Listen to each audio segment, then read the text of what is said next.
आदाब नाजरीन, उर्दू खबरों में आप सभी का खैर मकदम है। नजर डालते हैं इस वक्त की खास खबरों पर।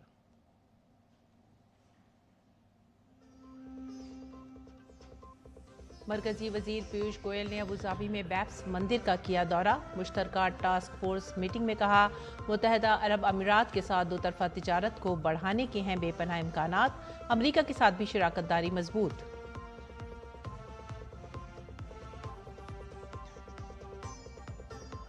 फरवरी 2026 में भारत करेगा एआई इम्पैक्ट समिट की मेजबानी। मरकजी वजीर अश्विनी वैष्णव ने लोगो किया जारी। एआई गवर्नेंस फ्रेमवर्क इस माह से होगा शुरू।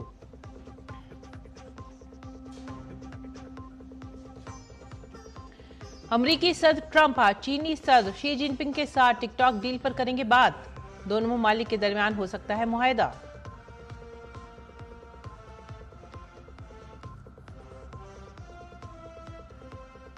उत्तराखंड के चमौली में बादल फटने के बाद 10 लापता अफराद में से 2 की लाशें बरामद। बाकी लोगों की तलाश के लिए फौज की ली जा रही है मदद।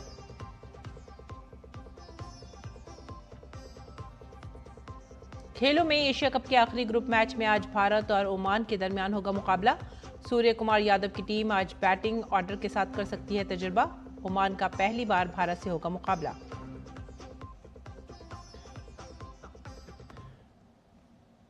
खबरें अब तफसील से। मरकजी वजीर तिजारत और सिनत पीयूष गोयल 2 रोजा दौरे पर अबूधाबी में हैं। उन्होंने यहां शानदार स्वामी नारायण मंदिर का दौरा किया। दौरे के बाद पीयूष गोयल ने लिखा, ये मंदिर रूहानी और तामीराती कमालात का मुजस्समा है। ये भारत यूएई सकाफती शराकत का एक काबिल फ़ख्र सबूत है जो अमन और विरासत की मुश्तरका इक़दार का जश्न मनाता है। पीयूष गोयल ने भारत यूएई की आला सतही मुश्तरका टास्क फोर्स की 13वीं मीटिंग की शरीक सदारत की। मुलाकात के दौरान अबूधाबी इन्वेस्टमेंट अथॉरिटी के मैनेजिंग डायरेक्टर शेख हामिद बिन जायद अल निहान से सरमायाकारी के उमूर पर बातचीत हुई। दोनों ममालिक 2 तरफा तिजारत को फ़रोग़ देने के लिए काम कर रहे हैं। इसके पेश नज़र दोनों ममालिक ने जामी इक़्तिसादी शराकतदारी के मुआहदे की पेशरफ्त का जायज़ा लिया। 2 तरफा तिजारत गुज़िश्ता 3 सालों में तकरीबन $100 बिलियन तक पहुँच गई है। दोनों ममालिक के दरमियान गैर तेल और गैर कीमती धातु की मौजूदा तिजारत $55 बिलियन है, जिसका हदफ अगले 3 सालों में $100 बिलियन तक पहुँचने का है। सिर्फ 2025 की पहली छमाही में गैर तेल के शोबे में 2 तरफा तिजारत 34% साल ब साल बढ़कर तकरीबन $38 बिलियन तक पहुंच गई है। Comprehensive Economic Partnership Agreement had set a target of expanding trade to $100 billion, which we have achieved last year. Now we have changed and expanded that target, that in the non-oil, non-precious metal sector, we should attempt to go up to $100 billion, which is almost doubling the non-oil, non-precious metal trade in the next 3 to 4 years. And we are working towards finding greater markets in UAE and through UAE in other areas in this region. और मरकजी वजीर पीयूष गोयल ने कहा कि अमरीका के साथ tariff मज़ाकरात मुस्बत समत में आगे बढ़ रहे हैं। साथ ही उन्होंने अमरीका के साथ रिश्ते को दोस्त ममालिक के दरमियान एक मजबूत और वसी स्ट्रैटेजिक शराकतदारी का रिश्ता बताया। US discussions with the assistant USTR happened 2 days back. They were productive and are working on the right track. The US relationship is a very strong, comprehensive, strategic partnership between 2 friendly countries. Electronics और information technology के वजीर अश्विनी वैष्णव ने ऐलान किया है कि हुकूमत इस महीने के आखिर तक एक मसनवी ज़हानत गवर्नेंस फ्रेमवर्क मुतारिफ कराएगी। नई दिल्ली में एआई इम्पैक्ट समिट 2026 से मुतालिक एक तकरीब से खिताब करते हुए अश्विनी वैष्णव ने कहा कि ये फ्रेमवर्क वसी मशावरात के बाद तैयार किया गया है, जिसमें यह यकीनी बनाया गया है कि आम लोगों की पहुँच टेक्नोलॉजी तक हो सके। उन्होंने मजीद कहा कि हुकूमत मुल्क भर में 500 से ज़ायद एआई डेटा लैब्स भी कायम कर रही है। इस मौके पर अश्विनी वैष्णव ने एआई इम्पैक्ट समिट 2026 का लोगो जारी किया और अंडर ग्रेजुएट, पोस्ट ग्रेजुएट और पीएचडी तलबा के लिए फेलोशिप प्रोग्राम का भी आगाज किया। काबिल जिक्र है कि एआई इम्पैक्ट समिट अगले साल 19 और 20 फरवरी को भारत में मुनक्किद होगा। समिट के दौरान मसनूई ज़हानत को महफूज और काबिल एतमाद बनाने पर भी बातचीत की जाएगी। We would also like to present before you an AI governance framework. More than 3,000 consultations were held over a very long period to come up with this entire framework. So that framework we will be launching in the coming days, hopefully before 28 September. Our thinking is very much a good balance of innovation and regulation, a good balance of taking science and technology forward and making it safe and trusted. A good balance of making sure that common citizens get access to technology and developing the deep R&D capabilities that we need. Online gaming से मुतालिक नए कवानीन आइंदा माह 1 अक्टूबर से नाफिज होंगे। मरकजी वजीर अश्विनी वैष्णव ने कहा कि वजारत ने ऑनलाइन गेमिंग कंपनियों और स्टेक होल्डर्स के साथ कई मरतबा बातचीत की है और अब 1 अक्टूबर को नए कवानीन को नाफिज करने से कबल गेमिंग सिनत के साथ बातचीत का एक और दौर की बातचीत की जाएगी। Promotion and regulation of online games, that act which was passed by the parliament, we have engaged with the industry. We have had multiple discussions with them. We have been having discussions with them for last almost 3 years. And after passing the law, once again we engaged with them. We also engaged with the banks. We engaged with practically every stakeholder possible in this. And we have finalized the rules. The rules will be promulgated with effect from 1st October. GST में नई नस्ल की इस्लाहात से मोदी हुकूमत ने मुल्क के अवाम को जो तारीखी तोहफा दिया है उसका जोश खरोश समाज के सभी तबकों में महसूस किया जा रहा है और इसी तनाजुर में मगरबी बंगाल में बीजेपी कारकुनों ने न्यू जनरेशन जीएसटी के उन्वान से एक प्रोग्राम का इनेकाद किया जिसमें मरकजी वजीर खजाना निर्मला सीतारमण ने शिरकत की। जीएसटी में नई नस्ल के इस्लाहात से मोदी हुकूमत ने मुल्क के अवाम को जो तारीखी तोहफा दिया है उसका जोश खरोश समाज के सभी तबकों में महसूस किया जा रहा है। इस तनाजुर में मगरबी बंगाल में बीजेपी कारकुनों ने न्यू जनरेशन जीएसटी के उन्वान से एक इज्तिमा का इनेकाद किया जिसमें मरकजी वजीर खजाना निर्मला सीतारमण ने शिरकत की। जीएसटी पर बहस करते हुए मरकजी वजीर निर्मला सीतारमण ने कहा कि वज़ीर आज़म ने उन्हें जीएसटी में इस्लाहात करने और सलेब में तब्दीली करने की तरकीब दी। There was a time about 8 months ago, Honorable Prime Minister invited me and said, look, I want you to do something about GST. First of all, we didn't want 4 rates. But were we ready to get into one rate situation as yet? Not yet. Maybe sometime in future. So we brought together the entire set of commodities and understood it from 5 different parameters. One, is it going to help the poor, the middle class? By bringing the item down in terms of taxable rate, are we benefiting the poor and the middle class? If yes, yes, we'll do it. And therefore the second parameter was, will it help the middle class to meet their aspirations? If it will, yes, we will reduce that. The third was, will it help farmers? Most often, when we were looking during the 8 years into matters related to farming community, it would be that that item on which the rate consideration had to happen, it used to come under the dual use category. Farmers use it, but others also use it. New generation के GST पर बहस करते हुए मरकजी वजीर खजाना निर्मला सीतारमण ने कहा कि वो गुज़िश्ता 8 बरसों से सलेब में इस्लाहात पर मुसलसल काम कर रही हैं। The new generation GST reforms is a thorough review and a proposal which resulted in a proposal after the review. So the thorough review is what? In the last 8 years, keeping the framework intact, which was a framework formed at the stage of introducing GST, and we kept improving it in the last 8 years. वज़ारत ख़ज़ाना ने जुमेरात को goods and services tax GST 2.0 से मुतालिक 6 सवालात का अक्सर पूछे जाने वाले सवाल FAQ जारी किया। इसका मकसद 22 सितंबर को नाफिज होने वाली जीएसटी इस्लाहात के बारे में लोगों को बेहतर तौर पर आगाह करना है। Bureau report, DD news Urdu खबरें। अगली खबर, ज़राअत और किसानों की बहबूद के मरकजी वजीर शिवराज सिंह चौहान आज दारुल हुकूमत दिल्ली में एक अहम मीटिंग की सदारत करेंगे। मीटिंग का मकसद ज़रूरी मशीनरी और आलात पर GST की शरहों को कम करने के हालिया फैसले पर तबादला ख्याल करना, किसानों तक उसके फ़वाइद की वसीतर तकसीम को यकीनी बनाना और इस्लाहाती इक़दामात के हमवार निफाज के लिए हिकमत अमली मुरतब करना है।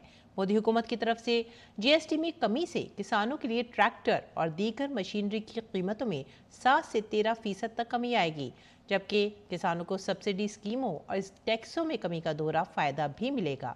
Tractor and agricultural mechanisation association, agricultural machinery manufacturers association, all India combined harvester manufacturers association और power tiller association of India के अलावा दीगर मुताल्लिक़ा तंजीमों के नुमाइंदे भी मीटिंग में शिरकत करेंगे। जैसे जैसे बिहार असेंबली इंतखाबात करीब आ रहे हैं, सियासी सरगर्मियां अब तेज़ हो रही हैं। आज का दिन रियासती सियासत में एक अहम दिन था। दर हकीकत मरकजी वजीर दाखिला अमित शाह और RJD लीडर तेजस्वी यादव की उसी इलाके में मौजूदगी ने रियासत में सियासी सरगर्मियों में इजाफा कर दिया। अमित शाह ने NDA की जीत का दावा किया और लोकसभा में कायदे हिज़्ब इख्तिलाफ राहुल गांधी की वोट अधिकार यात्रा को दरअंदाजों को बचाने की यात्रा करार दिया। मरकजी वजीर दाखिला अमित शाह, जो बिहार के दौरे पर हैं, ने पटना में बिहार के वजीर आला नीतीश कुमार से मुलाकात की। दोनों रहनुमाओं ने 30 मिनट बात की और बताया जा रहा है कि NDA के अंदर सीटों की तकसीम को लेकर समझौता हो गया है। मरकजी वजीर दाखिला और ताउन अमित शाह ने आइंदा बिहार असेंबली इंतखाबात के लिए भारतीय जनता पार्टी की मुहिम की जिम्मेदारी संभाल ली है। जुमेरात को अपने बिहार के दौरे के दौरान उन्होंने डेहरी और बेगूसराय में इलाकाई पार्टी कॉन्फ्रेंसों में शिरकत की। डेहरी आंसून में शाहबाद और मगध खित्ते के मुख्तलिफ अजला से कारकुनों से खिताब करते हुए वजीर दाखिला अमित शाह ने कहा कि NDA का मकसद आइंदा बिहार असेंबली इंतखाबात में 2/3 अक्सरियत के साथ हुकूमत बनाना है। मरकज की मोदी हुकूमत और नीतीश हुकूमत के कामों की फहरिस्त गिनाते हुए उन्होंने कहा कि बिहार में कई तरक्याती काम हुए हैं। अमित शाह ने कांग्रेस, RJD और रियासत की दीगर अपोजिशन जमातों को निशाना बनाते हुए कहा कि जो लोग बदनवानी में मुलव्विस हैं वो बिहार का कोई भला नहीं कर सकते। NDA को बिहार का मुस्तकबिल बताते हुए उन्होंने कहा कि NDA जितना मजबूत होगा, बिहार उतना ही खुशहाल होगा।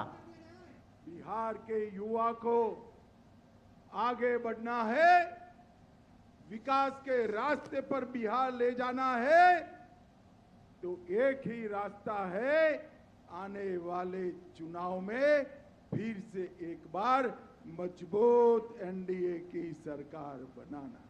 वजीर दाखिला अमित शाह ने लोकसभा में कायदे हिज़्ब इख्तिलाफ राहुल गांधी की वोटिंग राइट्स यात्रा को दरअंदाजों को बचाने की यात्रा करार दिया। अपोजिशन की तरफ इशारा करते हुए उन्होंने मजीद कहा कि अगर वो इख्तिदार में आते हैं तो दरअंदाजों की तादाद बढ़ जाएगी। राहुल गांधी बिहार के गरीबों की, बिहार के युवाओं की चिंता नहीं करते, बांग्लादेश से आए हुए घुसपैठियों की चिंता करते हैं। मगर मैं आप आज को बताना चाहता हूं, बिहार में एक बार फिर से NDA की सरकार बना दो, मोदी जी के नेतृत्व में बिहार से चुन चुन कर घुसपैठियों को निकालने का काम है। मरकजी वजीर दाखिला अमित शाह ने बेगूसराय में भाजपा कारकुनों से खिताब करते हुए कश्मीर से 370 आर्टिकल हटाने और ऑपरेशन सिंदूर जैसे बहादुरी के फैसलों का जिक्र करते हुए कहा कि PM मोदी ने मुल्क को महफूज करने का काम किया है। धारा 370 हटाकर मोदी जी ने कश्मीर को हमेशा के लिए भारत के साथ जोड़ा, और एक कांग्रेस वालों ने पाकिस्तान की आदत बिगाड़ी थी। आए दिन हमला करते थे, एक बार सर्जिकल स्ट्राइक, एक बार एयर स्ट्राइक, और नहीं सुधरे तो ऑपरेशन सिंदूर कर कर घर में घुसकर चिथड़े उड़ा दिए, चिथड़े। मोदी जी ने देश को सुरक्षित करने का काम किया है। इससे पहले बिहार दौरे पर पहुंचे मरकजी वजीर दाखिला अमित शाह ने पटना में वजीर आला नीतीश कुमार से मुलाकात की। दोनों रहनुमाओं के बीच तकरीबन 30 मिनट तक बातचीत हुई। मधुरेश नारायण की रिपोर्ट, डीडी न्यूज़ उर्दू खबरें।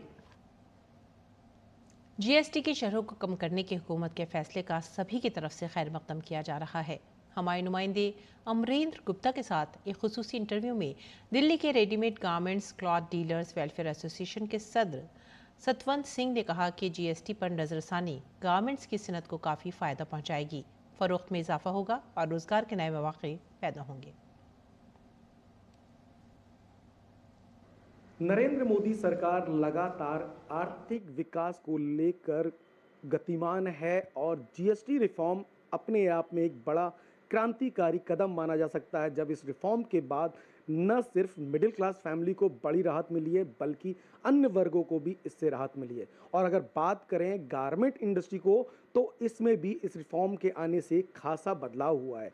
कितना बड़ा परिवर्तन गारमेंट इंडस्ट्री में देख रहे हैं जीएसटी के इस रिफॉर्म के बाद? जीएसटी की हमारी डिमांड थी कि भाई जो और देश तरक्की कर रहे हैं उनका व्यापार तरक्की कर रहा है, क्योंकि वहाँ एक जीएसटी के रूप में सिंगल टैक्स था और वो हम चाहते थे कि हमें भी ये जो 36 तरह के इंस्पेक्टर लॉबी है इससे व्यापारी को छुटकारा मिले और सिंगल टैक्स प्रणाली जो है वो भारतवर्ष में लागू हो। तो सबसे बड़ा कार्य उस समय जो भारत सरकार ने मोदी जी के नेतृत्व में किया जीएसटी को लाकर, वो बहुत ही सराहनीय कार्य जो है वो रहा। जिप जो है वो गारमेंट्स में लगती है, बटन जो है वो गारमेंट्स में लगते हैं, धागा जो है वो गारमेंट्स में लगता है। तो उसमें जो है इन 3 चीज़ों में अलग अलग प्रकार से जीएसटी लगा रखी थी, किसी पे 18%, किसी पे 12%। उन सब चीज़ों का 5% कर दिया गया, धागे का भी, बटन का भी, जिप का भी।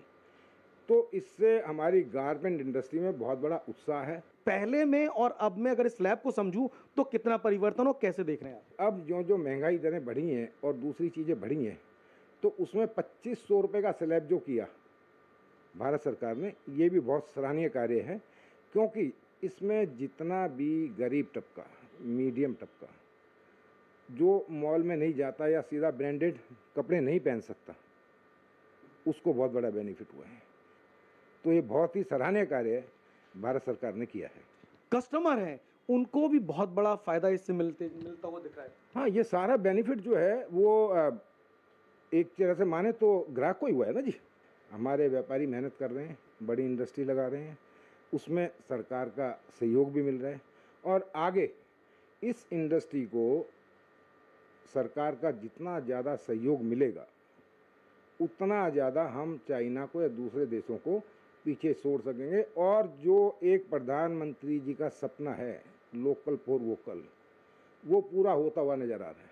गारमेंट इंडस्ट्री वो इंडस्ट्री है जिसने बहुत लोगों को रोजगार दिया है, एक बड़ी इंडस्ट्री के तौर पर देखी जाती है और ऐसे में ये बदलाव न सिर्फ छोटे व्यापारियों को, बड़े बिजनेसमैन को, बल्कि उपभोक्ताओं को भी सीधा एक बड़ा फायदा दे रहा है। कैमरामैन पीयूष वर्मा के साथ अमरेंद्र गुप्ता, डीडी न्यूज़, दिल्ली। और अब रुख करते उत्तराखंड का। उत्तराखंड के चमोली जिले के नंदा नगर ब्लॉक में कल बादल फटने के बाद राहत और बचाव की कार्रवाइयां जारी हैं। अब तक 10 लापता अफराद में से 2 की लाशें बरामद की जा चुकी हैं। बाकी लापता अफराद को मलबे से निकालने के लिए एसडीआरएफ, एनडीआरएफ, फौज और आईटीबीपी की मदद ली जा रही है। हुकूमती इंतजामिया नंदा नगर के रास्ते को बहाल करने के लिए मुसलसल जंग जैसी कोशिशें कर रही है। हुकूमत और इंतजामिया और महकमा सेहत समेत तमाम ज़िले अफसरान मौके पर मौजूद हैं। ज़िले इंतजामिया की अवलीन तरजीह आफात से मुतासरा लोगों को मामूल पर लाना है। 10 जख्मियों को हवाई जहाज से मुंतकिल किया गया है, जबकि 2 दीगर का मकामी सतह पर इलाज चल रहा है।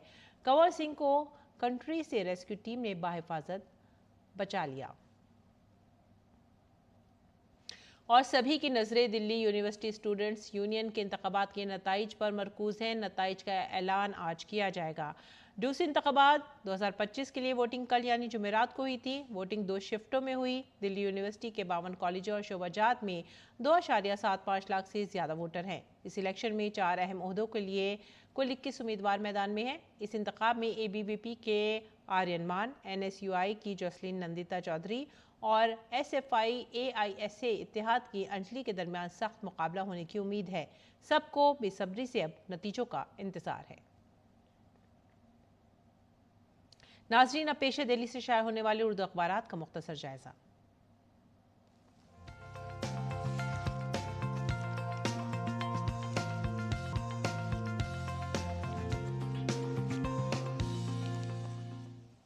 उर्दू अखबारात के जायजे में जो पहली सुर्खी हमने ली है वो है रोजनामा राष्ट्रीय सहारा से। मालेगांव 2008 बम धमाका मुकदमे की होगी फिर से सुनवाई। निचली अदालत के फैसले के खिलाफ अपील समाअत के लिए मंजूर। तमाम 7 मुलजिमीन को हाई कोर्ट का नोटिस, 6 हफ्तों में दाखिल करना होगा जवाब। और इसके बाद की अगली सुर्खी की तरफ नज़र डालते हैं और ये है सुशीला कार से मुतालिक। वज़ीर आज़म मोदी की नेपाल की अबूरी वज़ीर आज़म से फ़ोन पर बातचीत। सुशीला कार को अमन की बहाली में मदद का यकीन दिलाया। आगे बढ़ेंगे अगली सुर्खी की तरफ। सऊदी अरब पाकिस्तानी दिफाई मुआहदे पर हिंदुस्तान का रद्द-ए-अमल। कौमी सलामती के तहफ़्फ़ुज़ और इलाक़ाई इस्तेहकाम के लिए हिंदुस्तान पुरअज़्म। और इसके बाद की जो सुर्खी है सहाफ़ा से, कारीगरों को हरियाणा हुकूमत देगी 5,000 रुपये। 500 रुपये से रोज़ाना 15,000 रुपये की टूल किट भी दी जाएगी। नायब सिंह सैनी ने ऐलान किया है कारीगरों की फलाह और बहबूद के लिए। ये थे उर्दू अखबारात, उनसे जुड़ी हुई चंद सुर्खियाँ। और अब आगे नज़र डालते हैं आलमी खबरों पर। अमरीकी सदर ट्रंप और चीनी सदर शी जिनपिंग आज टिकटॉक के मुस्तकबिल पर बातचीत करने वाले हैं। ट्रंप ने खुद इस बात का ऐलान बरतानवी वज़ीर आज़म केयर स्टार्मर के साथ प्रेस कॉन्फ्रेंस के दौरान किया। उन्होंने कहा कि इस मामले पर दोनों ममालिक के दरमियान मुआहदा बहुत करीब है। उन्होंने कहा कि वो शी जिनपिंग से बात करेंगे ताकि टिकटॉक के हवाले से कुछ तय किया जा सके। ट्रंप ने यह भी कहा कि वो टिकटॉक को पसंद करते हैं और उसने उन्हें इलेक्शन जीतने में मदद की। एशिया कप के अपने आखिरी ग्रुप मैच में भारत का मुकाबला ओमान से होगा। भारत पहले ही सुपर 4 के लिए क्वालिफाई कर चुका है, इसीलिए भारतीय टीम ऐसे खिलाड़ियों को मौका देना चाहेगी जिन्हें अब तक मौका नहीं मिला। जबकि बैटिंग ऑर्डर में भी तजुर्बात का इम्कान है। अगरचे हेड कोच गौतम गंभीर बड़ी तब्दीलियों के हक में नहीं है, लेकिन उम्मीद की जा रही है कि जसप्रीत बुमराह जैसे अहम खिलाड़ियों को इतवार को पाकिस्तान के खिलाफ होने वाले बड़े मैच से पहले आराम दिया जाएगा। ओमान पहली बार भारत का मुकाबला करेगा, जो उसके लिए एक मुश्किल चैलेंज है। अब तक ओमान ने 2 मैचों में 67 और 130 रन बनाए हैं। उनका कोई भी बल्लेबाज 30 रन का हिस्सा अबोर्ड नहीं कर सका। और ओलंपियन तम पंघाल ने क्रोएशिया के ज़गरेब में जारी वर्ल्ड रेसलिंग चैंपियनशिप में भारत का पहला जमका जीत लिया है। अंतिम ने खवातीन के फ्री स्टाइल 53 किलोग्राम ज़ुमरे में कांसे का तमगा जीतकर भारत को यह एजाज़ दिलाया। कांसे के तमगे के मुकाबले में 2 बार की यूरोपीय चैंपियन स्वीडन की जोना मालक्रिन को 9-1 से शिकस्त दी। इसके अलावा विनीश फोगाट के बाद आलमी रेसलिंग चैंपियनशिप में 1 से ज़्यादा तमगे जीतने वाली दूसरी भारतीय खातून पहलवान भी बन गई हैं। अंतिम ने इससे कबल 2023 में बेलग्रेड वर्ल्ड चैंपियनशिप में भी कांसे का तमगा जीता था, जहां उसी हरीफ को 16-6 से शिकस्त देकर पोडियम पर अपनी जगह बनाई थी। इस बीच नीरज चोपड़ा आलमी एथलेटिक्स चैंपियनशिप में जेवलिन थ्रो फाइनल में अपने खिताब का दिफा करने में नाकाम रहे। नीरज फाइनल में 8वें नंबर पर रहे। इस दौरान एक और भारतीय जेवलिन फेंकने वाले सचिन यादव ने अपनी कारकर्दगी से मुतासर किया। सचिन 86.27 मीटर के बेहतरीन थ्रो के साथ मुकाबले में 4थे नंबर पर आए हैं। त्रिनिदाद और टोबैगो के वॉलकॉट ने गोल्ड मेडल जीता। चांदी का तमगा ग्रेनेडा के एंडरसन पीटर्स और कांसे का तमगा अमेरिका के क्रिस थॉमसन के हिस्से में आया। पेश है अब मौसम का हाल।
इसी के साथ ही आप हमारी पूरी टीम को दीजिए इजाज़त।